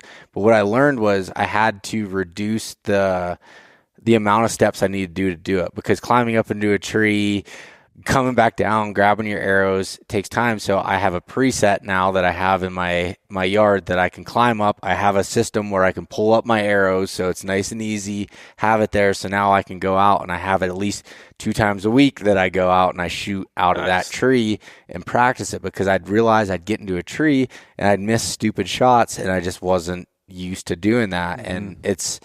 And I'm not one to give advice on making the best shots or anything. Like, I'm working on it myself, but these are things I'm doing that I've found that are helping me get better at doing that. Oh, they always say like you practice yoga. I think it's the same with archery. I don't think you ever like reach enlightenment where you just have it, right? Yeah. There's always something you can do better, and there's always variables. And I think that's what makes it fun. Mm-hmm. If it was a slam dunk, I mean, that's why probably archery is more interesting than rifle for a lot of people, because it's a harder thing to control. And I don't know, I like the chase of it a lot. Well, I'll tell you one thing though that I learned last year. I did a few different rifle and muzzleloader hunts for deer, and typically for them, even for whitetails, when I'm hunting in the mountains and the big woods, I'm hunting on the ground and I'm still hunting. And this past year we got a lot of snow, so I was doing some tracking. Well, you're almost rarely ever getting a shot at a buck while he's standing still in there. And I'm like with a rifle, and I'm, with a muzzler, I missed one in Ohio, and just like things. I was like, oh, I got a rifle. This is easy. Well, it's like, not exactly. No. And so like, it just depends on the scenario of just practicing through these things. And I've gotten way too cocky before with a rifle, thinking that it's just like a slam dunk. Yeah. And a lot of times it's still quick scenarios, things happening, but to your point, archery is like, there's always these different variables that are happening. And I just, so many years, more years than not, at one point in the season, I'm like, should I even bow hunt anymore? Like, this is so hard. Yeah, it is. It can feel impossible at times, and I've been through that. And that's where I think that luck comes in every once in a while. You're like, please help me get lucky. Like, I'm just gonna sit here and hope one walks by at 20 yards. Yeah, because it can be impossible. Like hunting mule deer and out here with a bow, it's just like, okay, there he is bedded. Like, how am I supposed to get there? And then what's the wind doing over there? And then it looks really noisy on those rocks, it's going to be impossible to get 50 yards from that animal. And, it just takes at bats, and you got to try, sometimes you got to try, or you got to wait and watch that deer and wait for him to go somewhere that's give you a little bit higher percentage chance to get in tight, because it can feel impossible a lot of times. Yeah. There's always a moment in the season where I'm like, I'm not going to go out today. And I always tell myself, you don't kill him on the couch, I think it's just time in the woods. If you can create 10 opportunities in a season, that's way more luck in your way than if you only create 3, right? Yeah. And it's funny. I had a few people, it was back, I don't know if it was in the spring or last fall, some reached out to me about like, oh, like all you guys have a lot of time in the woods and stuff. And like, what about us, as weekend warriors, and like, what about that? And I was like, well, at one point that was me, but what I will say is there's not a good answer. I mean, you can't shortcut time. You can do things to become more efficient and plan it, but there's a lot of scenarios that time it just gives you a better chance. And that's It absolutely does. And it's figuring out ways to create time. And I mean, Trevor, you know it. You've got, little kids, and it's just like, it's hard to be able to carve out that time. But yeah, I'm 100% a weekend warrior these days. Like work and family stuff, it's hard to find time to like bail on the family and work and get time in the woods. But I've spent some time, and you start to understand a little bit about animals and the areas, and then I think that helps a little bit by if you spend, say, the first season, you spend every weekend you can in there learning it. The next year, you're going to know a little bit about what those animals do in that area. You're going to know how to get in and out of there without getting detected, and you're going to set yourself up for a better shot. So, yeah, you might not see success in your first time out west, like hunting, but or in whatever area, if you're just have weekends at hand. But you need to get in there and you need to learn as much as you can, and you might get lucky. You might get that 5% luck your way that day, and you never know. But you're also really good at e-scouting. Yeah. You spend a lot of time probably with your kids I'm assuming with your kids in your lap, looking at maps, finding areas to like cut down on the areas you have to go check out, right? Yeah, I've spent a lot of time looking at maps for sure. My wife makes fun of me all the time. Yeah. And I've learned a ton from that, from looking at areas, like thinking this might be a good spot and going in there and finding animals. And every time you take notes and you figure out what was in that area, why those animals were there, and you try and replicate that same area in the next place you're going to hunt, the other unit or other state, and you go in there and hopefully there's animals there, and it's worked out a lot of times. Pretty proud of the e-scouting, and and that's accessible for everyone at any time. Right. Dude, that right there, like the pre-planning aspect of it is, I think, so critical. In that when I was taking time off of work and coming out west, it was like, okay, I got 7 days to be able to make something happen. But you can always find 5 or 10 minutes in a day to look at a map and do things. Like, honestly, the long e-scouting sessions aren't as productive to me as shorter ones, but doing them over and over, because every time I relook at a map from after doing something else, come back to it, I find something new. Yeah. And because sometimes you get in this certain frame of mind and you're looking at things, and even I don't remember where I just did this at, but I did something talking about, I just did something for Sika. They were asking for a post about hunt planning coming from east to west, and they asked me for a quote on it. And I was like, the more pre-planning you can do, the less stress, anxiety, the things you can, like, I love building out a hunt plan of like, here are 5 areas for different scenarios for running a pressure. There's no animals, or it's a dry year. You get there and you have these things that you can maneuver to and change on the fly and be able to have backups on backups on backups. So you're never like, I need to go back, get a hotel, get Wi-Fi, re-download maps for a new area. Like, planning all that stuff out ahead of time, I think that's huge, really especially for guys coming out west that don't live here and non-residents. Like, I'm from Texas originally, and I would spend countless hours looking at those maps and just putting as many plans together as I could before coming out here, and that set me up for a lot more success than if I was just going to come out here and think I'm going to climb in the mountain and find animals. Like, having those plans.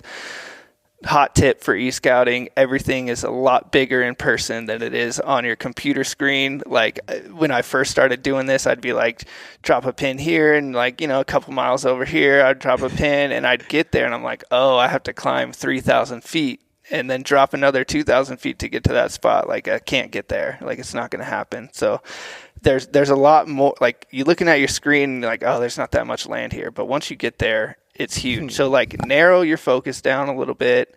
Like you said, take breaks, come back. I always find something completely different when I come back and look at it, which is a good tip. So yeah, that is a super hot tip there. And even like the aspects of like when you're e-scouting and you're looking at these things, you talked about, or not even really with e-scouting, but just in general, you talked about multiple years it may take.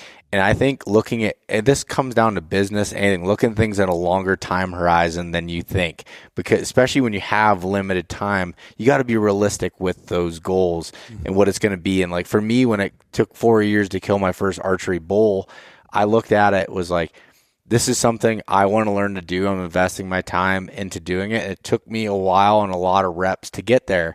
Yeah, would I love to kill one in the first year? Yes, but it definitely made it so much sweeter that it took that long. And I think it took me the same, like 4 years. Yeah. Yeah. Well, what's the success rate on archery elk in any unit, really? Less than 10%. That you can actually draw. Yeah. So you're going to go hunt 10 times, you're going to kill a bull one time is like the general consensus. If you go hunting for 5 seasons, you kill one, you're ahead of the curve by 200%. Yeah, that whole, and because I've looked at that like with business when I was going through the podcast, in the first few years, I didn't realize it would be something that I could actually take to be in full time. But I looked at it and I was like, I'd see people like growing and I'm like, man, they're doing so well. Why am I not growing at this rate? And I just kept thinking like, consistency over time, and like I've heard other people that are way more successful than me talk about this, and it's just like doing the little things over and over again with the time that you have or the time you set aside to do it over and over. Eventually you won't even know. Next thing you know, you've summited that mountain and you're and it's just that much sweeter too. Like when it comes together after you by the time when we finally kill a black bear, Christian, it's going to feel so good. I was thinking about Uncharted. We were talking about this the other day. It's like, I feel like with this, it's like this iceberg that's finally breaking through the surface of the water. And there's a lot of work that kind of goes like unreal. Like most people don't realize all the work that's gone in for years and years and years. And this year and next year are going to be, we're on a retail side, it's starting to just really roll. And it's exciting, but like you don't get those opportunities without having a brand that they're seeking out. And to build a brand, I've been to a lot of conferences who say it takes 7 to 10 years to build a retail brand that's trusted, So whether it's hunting or business or whatever, like you just said, it's like trying to do good work every day and stay alive and just let triage happen around you. And like people fall off and just keep getting better. And eventually you're just going to like be in a whole different place in a good way than you thought you could be like when you were sitting there struggling. So I think that's a really good point in anything that's worthwhile pursuing, right? It's just consistency over time. Keep hammering. Did you come up with that? Yeah. Is that your turn? I should make a t-shirt. Oh, yeah, there you go. I like that. Yeah, that's cool. Yeah, mine's continue to hammer, but either way.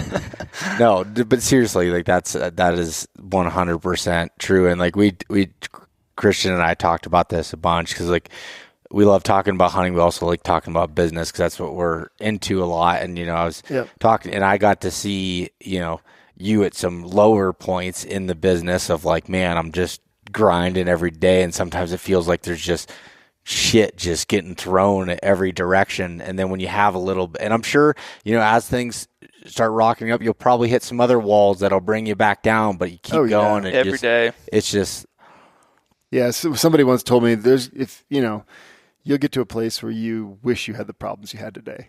Yeah. Because they're going to be bigger and scarier, but it's kind of, everything's like a video game, right? Level 1's pretty easy, but if you want to beat the game, it takes a lot of time and a lot of level 1 seems hard the first time you're on it, but after you get to level 4 and you failed that 4 times, you go back and play level 1 again, and it's easy. You know all the secrets. Because but it's like this ever evolving thing, and you talked about with yoga or archery or whatever, you never really master it. It's just learning these things, and same thing with business, hunting, all of the above, like And I don't know, that's fun to me. Like, I think it's fun to always have something you're striving for and having something that's hard to work at. Yeah. I just don't want to like lay on my deathbed someday and be like, man, I wish I would have tried harder. Yeah. Like I left too much on the table. Like that's my biggest fear in life, right? Like I want to be laying on my deathbed being like, I sent it pretty much, pretty much the whole way, right? Like may not have been pretty, but maximal effort. I think that's, to me, that gives you a clear conscience. It makes you sleep better. It makes you happier. I mean, when you're fulfilled and you're like pursuing something, whether it's getting your first bull or building a business or whatever, I think that's what life is about, right? Is finding things you're passionate about and working hard to achieve them. It's not fun if somebody gives it to you. And the thing, you just said it there perfectly, but I think, and everyone's in a different spot. You could look and be like, oh, Christian and Trevor trying to build this, giant brand. My goal is just trying to kill my first elk with a bow, and it's like no goal is too small for like everyone has their own sets of goals, and it's like to whatever that is, like that's if that gives you purpose and that gives you drive, and that's all that matters. And then and I mean, you don't have just one goal too, or maybe that's the first step, right? Like, okay, I got this one, now I want to get a bigger one, or I want to do it over here or whatever. So there's, I'm 45, and like I wish I was further along when I think about it a lot, but you can't really compare yourself. I mean, I saw a post the other day, and it was all these people who started huge businesses when they were like 40 or 50. It was like Henry Ford and, these types of people, right? And it's just, there's no excuses. You just start wherever you are and stick with it. And you can't compare yourself to others. You're on your own journey, and you have to, like, no matter what it is, just get a little better every day. And I think that's going to lead to a happy life, really.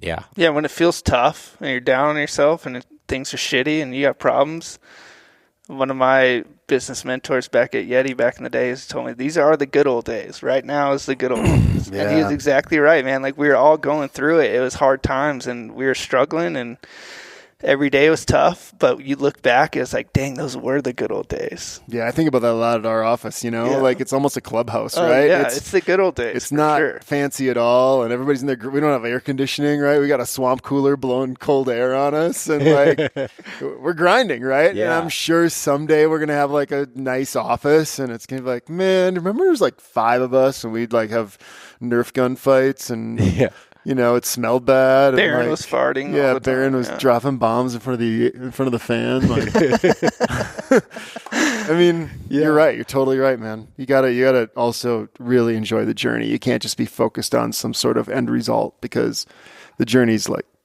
the valuable part for sure, dude. And that, like, when it comes down to hunts and everything, I love so much of the planning process. I love that e-scouting, tinkering with gear at 10 o'clock at night in my basement, and I'm like, oh, okay, if I put this on my pack this way, I could reach it, and I can do this. You're just little tiny things, just like Creed blaring in the background. Oh, 100%. 100%. It's just, I love all that stuff. Like it's and there's times within it that I don't love it, but when I look back on it, I do. And it's like, that suffering and everything makes it so much sweeter when things do come together and work out. Well, and the flip side of that, I hope I'm not like revealing something on Chris B, but like I was on a hunt with him this year, and we were talking about, is it the Indian or the arrow, right? Like when you're talking about gear or the guy. And for somebody that's like as accomplished in the archery space as he is, he's kind of different. He's like, close enough, right? Mm-hmm. And still makes it work. So I'm like you, man. I want to make sure, like, you saw me attack last week. My bow was like, that arrow was not flying perfect, and I went on a wild goose chase trying to figure it out for a day and a half, right? Like, I wanted it to be perfect, and that's great. I think you should aspire to that, but at the same time, like, don't let it get too big. Because at the end of the day, it's like, just go out there and have fun and like let it rip. Just and figure it out. You can freak yourself. We were shooting tack, and I won't name the name, but we had a guy in our group that's a pretty well-known hunter, and he drew back on a target, and he let down. And he was like, whoa. He's like, he was like freaking out. And I was like, this is really interesting, because it's a foam target, and it was like too big in his head. He had to like let down and take a breath and redraw. Mm-hmm. And I was kind of like, man, he's like really cares about this, one. Mm-hmm. But two, he's kind of losing the fun maybe, because it's just a bunch of friends hanging out shooting at foam. Yeah. It wasn't anything too crazy. So I think you have to find that balance too, where it's still fun and you're not stressing because one arrow is 6 grains heavier or something, like you just let it go, And I struggle with that a lot, of like wanting things to be so perfect. But I've got to the point in certain things, like, okay, I've got as far as I can go in this, as long as I'm confident in the gear or whatever it might be. Sometimes you just got to do it and learn more and then adapt. Say like someone's going on their first Western hunt. It's like, oh, you don't have the best pack out there. Just go freaking do it and figure out where the problem is, and then come back and do it. Don't do any stupid life-saving stuff like not having a first aid kit. But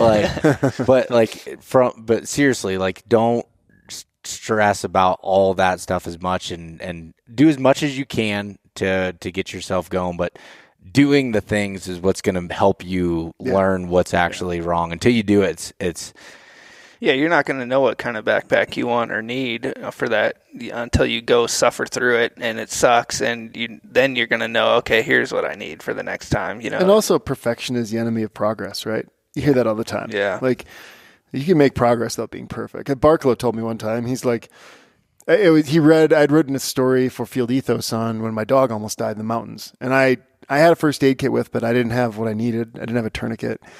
And I was able to use zip ties and duct tape and a piece of wood and gauze and make a tourniquet. And he said something like along the lines of, sometimes enough is enough, it doesn't have to be perfect. Mm-hmm. And that stuck in my head a little bit, right? Like, sometimes you can do enough to get it done without being exactly perfect. And that's success too. Yeah.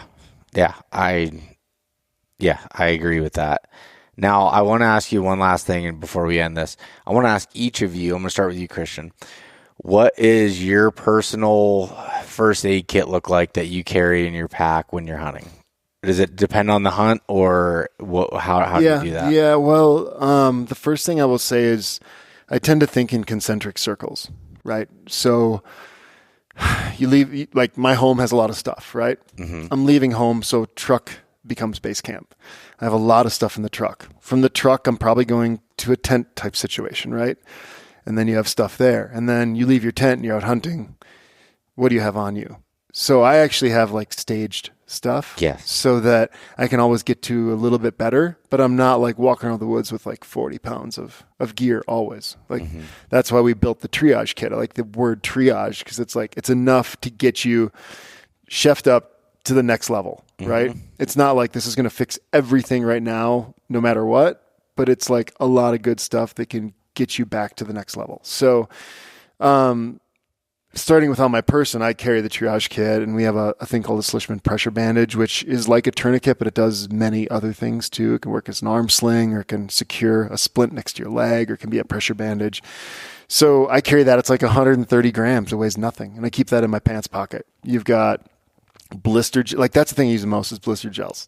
Like if it's me or a buddy, my heel, I've got a hot spot, like new boots, or maybe got wet or whatever. Like that can really ruin a hunt if your feet are crushed, right? But if you got a little hot spot and you can stop, put a blister gel on. What is a blister gel exactly? It's like moleskin kind of. But moleskin is another version. The blister gels have actually a gel in it, so it's a real sticky like Band-Aid. Yep. You just put over a hot spot, and it just creates a frictionless area, so whatever's rubbing doesn't touch, right?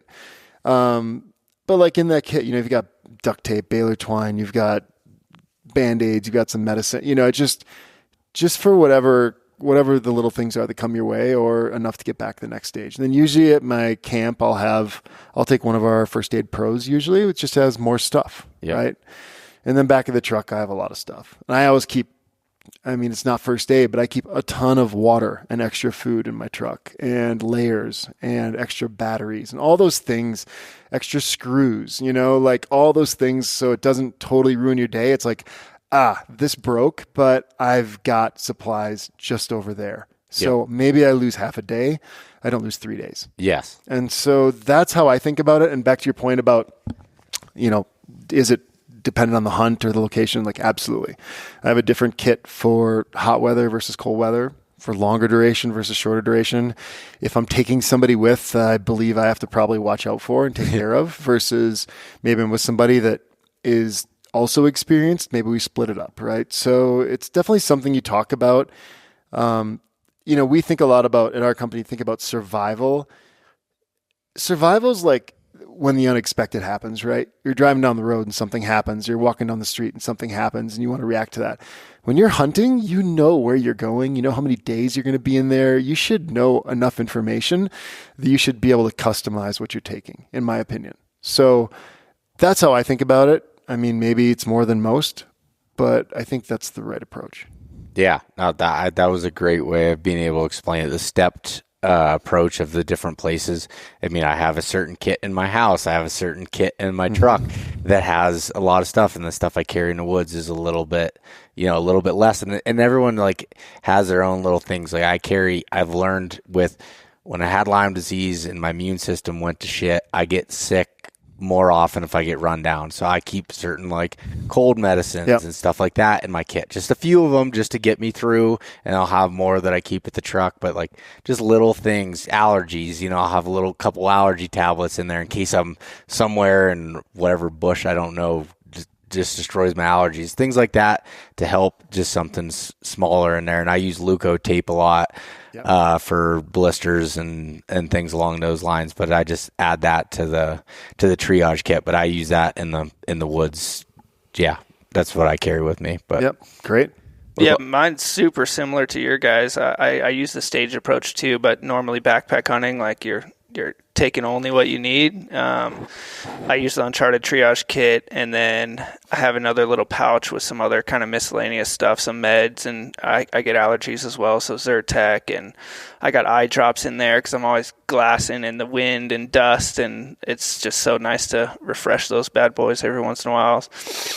Couple Bic lighters. I usually have Leuko tape wrapped around my Bic lighter, one of them for blisters, hot spots, or repairs. It's good because I always carry that big ass roll. Yeah, dude, I wrap it around my lighter. It's that roll's pretty heavy. Yeah. When you, think about it, it's a lot of tape. You're never going to use all that, so I just put a little on there, or my trekking pole if I have poles. See my tripod that's got Leuko tape on it? Yeah. That's it. When I used to carry that one for glassing tripod, that's what I had on there.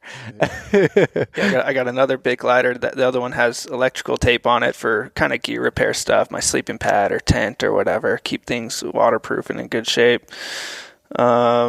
Water tablets. I usually carry some extra water purification tablets just in case things go sideways or my filter's not working properly. Things like that, but generally pretty similar to you guys. Try and take kind of the bare minimum, but be prepared enough to get you from out of the woods to back to the truck where I have, the First Aid Plus or Pro there with a lot more robust The other thing is kit. making sure you know how to use this stuff in your kit. Yeah. Because a lot of times people just buy something, throw it in, don't think about it. You should familiarize yourself, because if you actually have to use that stuff and it's serious, the amount of adrenaline coursing through your body is unlike, many moments in your life, and you are going to be having tunnel vision and, freaking out essentially. Like, let's say you're hunting with your dad and he is bleeding out, maybe a broadhead cut him or a knife or whatever. Like, you've got minutes.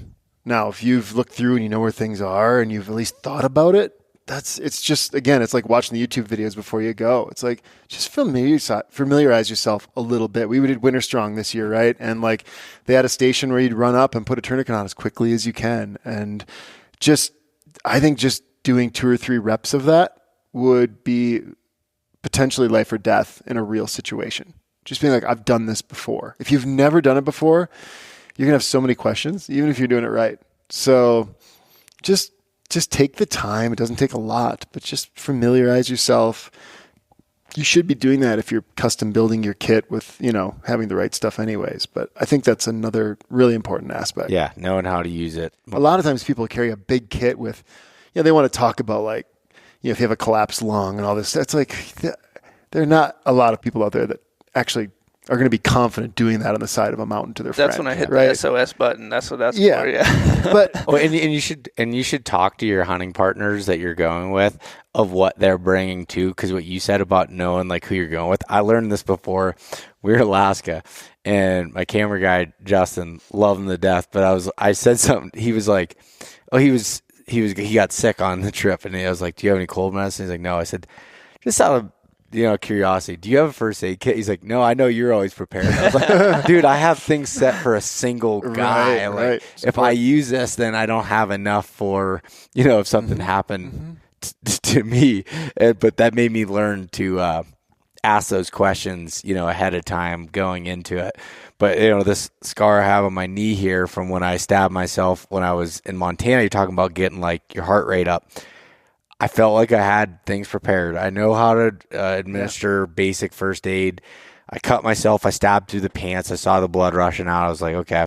I just slowly walked over to my pack, in the lid of my pack, I keep my first aid kit. I keep the triage kit with Leuco tape and a tourniquet inside a orange Mountain Ops flash bag. I tell everybody I have it there because it's orange. Everybody can see it, grab it. It's distinguished from anything else. I grab it, I take it out. I go through, I start patting it down. It's like, all right, bleeding's not stopping, but I knew it wasn't gushing, so I knew it wasn't an artery. But I had some quick clot gauze. That was something else I threw in there. I put that on there, and then I took the Leuco tape, wrapped that around, kind of held it there for a while, got the bleeding stopped, and used, after the bleeding had stopped, I took some the antiseptic wipes in there, cleaned it a little bit, and then wrapped it back up again with clean, just regular gauze, whatever. But I went back to start working on it. I was like, I'm good. And then all of a sudden my head starts going. I'm like, am I actually okay? Am I going to die? Like, am I going to die out here with this bowl here next to me? And I started going through these situations. Next thing you know, I'm on my InReach texting my buddy who just left to run to town to pick up his bowl because he had to go back to work the next day. He was coming back to help me with the last load, but I was finished. I was like, hey, if you're not too far away, if it'd be possible for you to come back, I'm kind of freaking out here. Freaking out, man. Yeah. So Tyler, I mean, that brings up another point. It's like, find a good hunting buddy you trust. Yeah. Because your odds of getting out of a hairy situation are a lot better if you've got a homie with you that can do some work. Yeah. And I'll have to remember to put a link in below, but Christian and I had done a podcast a couple years ago where we went through a bunch of other situations and different things where you broke that down as far as like getting ready for different scenarios, home, truck, all that stuff. So I'd recommend people check that out as well to listen to it. But yeah, and we're working on a kit right now with Barclo that should be out pretty soon here. That is going to be my new kind of backpack kit. Yeah, it's called the Possibles Pouch, and Barclo helped us put together. And it's a lot like the triage kit, a little bit bigger, a little more souped up with some kind of more survival stuff. Like I think there's a fishing kit in there, and there's some better fire starter materials, tablet, things or like that. Water purification tablets. It's just a little bit better for like if you really get in a tight situation. It takes your first aid kit and also adds like that other emergency gear that you typically have in a different pouch and kind of combines. Well, we built the triage. We're not specifically a hunting brand. I mean, we're passionate about it. We're in this space, so we think a lot about that way. But the triage kit was really designed as like an ultra lightweight kit that you could use if you're mountain biking, if you're trail running, if you were going out for a hunt. It was kind of like if you're mountain biking, you're probably fairly close to your truck, right? You're not going way back for several days. You're going for a lap. Something might happen. You might go for a 10-mile run. But, what we did is we just went to John and said, hey, for the backcountry hunter, because if you watch any of his videos, he pushes a triage kit all the time. Yeah. Like, he loves it. But I was like, okay, what would you do different? What would you do better? And this is what that is with the backcountry hunter in mind. So it's really like Trevor said, it's got a little fishing kit in it. It's got a signal mirror. It's got stuff for that life. Yeah. And I think it should be in everybody's pack that leaves their truck in pursuit of a big animal, in my opinion. Like it's great. When is that available? It's on order. I mean, we're putting them together. I would say September-ish. Yeah. Okay. Perfect. So, and it's, we always try to price things in a way that makes it possible for everybody to have it. Yeah. And I think I'm really excited about it. I think it's going to be really cool. Dude, that's awesome. It's going to be nice. Yeah.